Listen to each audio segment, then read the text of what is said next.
नमस्ते दोस्तों। आज हम बात करेंगे इंडिया के पहले प्राइम मिनिस्टर पंडित जवाहरलाल नेहरू जी के बारे में। एक ऐसे लीडर जो सिर्फ इंडिया के नहीं पूरी दुनिया के एक इम्पॉर्टेंट फिगर थे। तो सबसे पहले उनका नाम सुनते ही पंडित लगता है ना। ये उनका एक ऑनररी टाइटल था जो उनके कश्मीरी पंडित बैकग्राउंड और उनकी नॉलेज को दिखाता है। जवाहरलाल नेहरू जी का जो जन्म है वो 14 नवंबर 1889 को हुआ था और वो 1964 तक इंडिया के लीडर रहे। नेहरू जी जो है सिर्फ प्राइम मिनिस्टर नहीं थे, वो लगभग 17 साल तक इंडिया को लीड करते रहे। 1947 से लेकर 1964 तक, जो उस टाइम कॉमनवेल्थ में सबसे लंबी कॉन्टिन्यूस प्रीमियरशिप थी। साथ ही वो एक्सटर्नल अफेयर मिनिस्टर भी थे, मतलब उन्होंने इंडिया की फॉरेन पॉलिसी को भी शेप दिया। उन्होंने इंडियन नेशनल कांग्रेस की प्रेसिडेंसी 4 बार की, यानी पॉलिटिकल लीडर के साथ साथ पार्टी के भी लीडर थे वो। उनकी जो राइटिंग्स है वो भी काफ़ी फेमस है, जैसे the discovery of India, glimpse of world history, और उनकी एक ऑटोबायोग्राफी है टुवर्ड फ्रीडम। ये किताबें जो हैं उनके थॉट्स को समझाने के लिए बहुत इम्पोर्टेंट है। अब हम बात करते हैं उनके टाइम के हिस्टोरिकल कॉन्टेक्स्ट की। नेहरू जी ने अपना ज़िंदगी ब्रिटिश राज के टाइम पे देखा। World war first, Russian revolution, fascism का राइज, फिर वर्ल्ड वॉर सेकेंड और कोल्ड वॉर जैसे ग्लोबल इवेंट्स के बीच बड़े हुए, और इन सब ने उनको ये समझाया कि जो पॉलिटिकल फ्रीडम है सिर्फ इंडिपेंडेंस नहीं बल्कि सोशल जस्टिस और वर्ल्ड पीस से जुड़ा होना चाहिए। अब बात करेंगे जवाहरलाल नेहरू जी के अर्ली लाइफ और एजुकेशन के बारे में, जो उनके फ्यूचर आइडियाज़ को शेप करने में बहुत इम्पोर्टेंट रहे। सबसे पहले तो नेहरू जी एक प्रिविलेज्ड फैमिली में पैदा हुए थे। उनके जो पिताजी मोतीलाल नेहरू एक फेमस बैरिस्टर थे और 2 बार इंडियन नेशनल कांग्रेस के प्रेसिडेंट भी रहे। इसीलिए जवाहरलाल नेहरू जी का बचपन से ही पॉलिटिक्स और एलाइट लाइफस्टाइल दोनों का एक्सपोजर मिला। उनकी जो माँ थी स्वरूप रानी एक लिबरल परिवार चलाती थी, लेकिन उन्होंने कश्मीरी ब्राह्मण कल्चर की शान और ट्रेडिशन को भी प्रिजर्व किया। फिर आई नेहरू जी की स्कूलिंग। सबसे पहले हैरो स्कूल लंदन में। वहाँ उन्होंने डिसिप्लिन, डिबेटिंग कल्चर और ब्रिटिश पार्लियामेंट्री ट्रेडिशन को समझा। फिर ट्रिनिटी कॉलेज कैम्ब्रिज में उन्होंने नेचुरल साइंसेस पढ़ा, जहाँ उन्होंने रैशनल थिंकिंग और साइंटिफिक अप्रोच सीखा। उसके बाद इनर टेम्पल लंदन में लीगल ट्रेनिंग ली, जो उनको कॉन्स्टिट्यूशनल मेथड और रूल ऑफ लॉ की रिस्पेक्ट देने लगी। लेकिन इंग्लैंड में उन्होंने एक और चीज़ महसूस करी, ब्रिटिश रेसिज्म और इम्पेरियल एरोगेंस, जो उनके अंदर एंटी कॉलोनियल फीलिंग को और तेज़ कर देती है। यूरोप ट्रैवल के दौरान नेहरू ने Irish home rule debates, socialist idea और वुमेन सफ्रेज मूवमेंट देखे, जो उनके रिफॉर्मिस्ट और लिबरल आइडियाज़ को और ब्रॉडन कर देता है। Now we'll see intellectual and ideological influences. Nehru ji को वेस्टर्न लिबरलिज्म और डेमोक्रेसी ने बहुत इन्फ्लुएंस किया। इंग्लैंड में उन्होंने जॉन स्टुअर्ट मिल, बेस्ट्रेन जैसे थिंकर पढ़े। इन लोगों ने उनको सिखाया कि individual liberty, freedom of press और कॉन्स्टिट्यूशनल गवर्नमेंट कितनी इम्पोर्टेंट है। यही आइडियाज़ उन्होंने इंडिया के डेमोक्रेटिक सिस्टम में भी अप्लाई किए। फिर आता है साइंटिफिक टेम्पर का रोल। नेहरू आइंस्टाइन, डार्विन और H.G. वेल्स को एडमायर करते थे। उनका मानना था कि रैशनल थिंकिंग और साइंस के बिना इंडिया का प्रोग्रेस मुश्किल है। इसी वजह से उन्होंने साइंटिफिक टेम्पर को इंडिया की कल्चर का हिस्सा बनाने की बात करी। सोशलिज्म भी उनके आइडियाज़ में बहुत इम्पोर्टेंट था।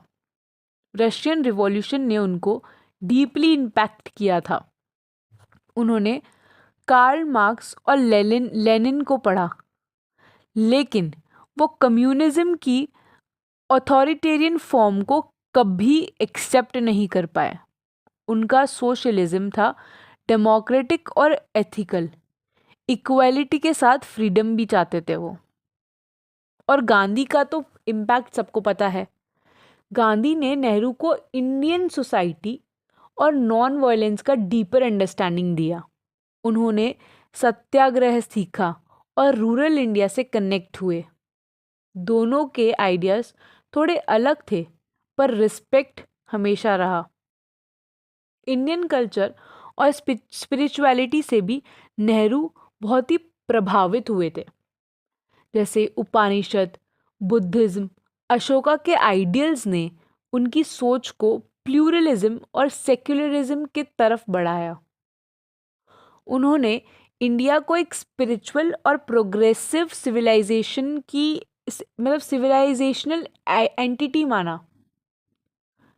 ग्लोबल इवेंट्स जैसे Spanish civil war, world war second और फेसिज्म के राइज ने उनको जस्टिस और पीस की इम्पोर्टेंस समझाई, जो हमने अभी इससे पहले वाले उसमें भी देखा टॉपिक में।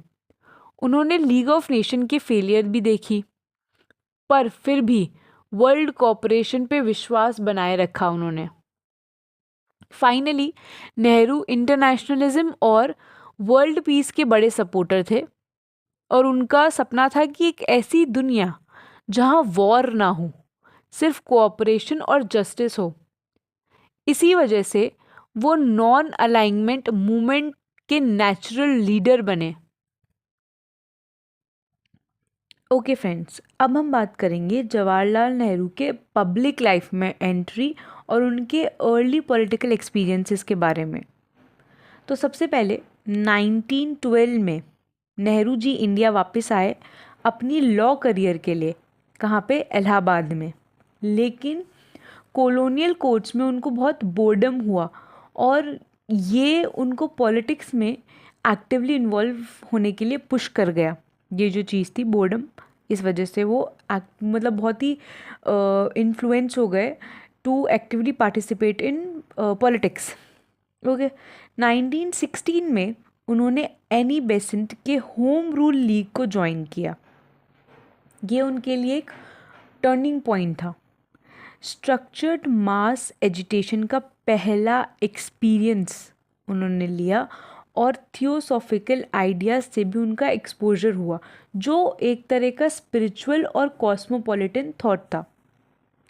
अब 1920 से 1922 के बीच नेहरू जी गांधी जी के नॉन कोऑपरेशन मूवमेंट के एक्टिव लीडर बन गए। इस दौरान उन्हें जेल भी जाना पड़ा, पर जेल में रहकर उन्होंने बहुत सारे लेटर्स लिखे जिसमें उन्होंने वर्ल्ड इवेंट्स पे अपने रिफ्लेक्शन शेयर करे। ये उनका डीप थिंकिंग स्टाइल डेवलप करने का टाइम था। उसके बाद उनका पॉलिटिकल शिफ्ट लेफ्ट की तरफ हुआ। 1927 में ब्रुसेल्स में इम्पेरियलिज्म के खिलाफ एक ग्लोबल कांग्रेस हुआ, जहां नेहरू जी ने हो ची मिन और जोमो केन्याता जैसे लीडर्स से दोस्ती की। ये लोग सब एंटी इम्पेरियल स्ट्रगल में थे।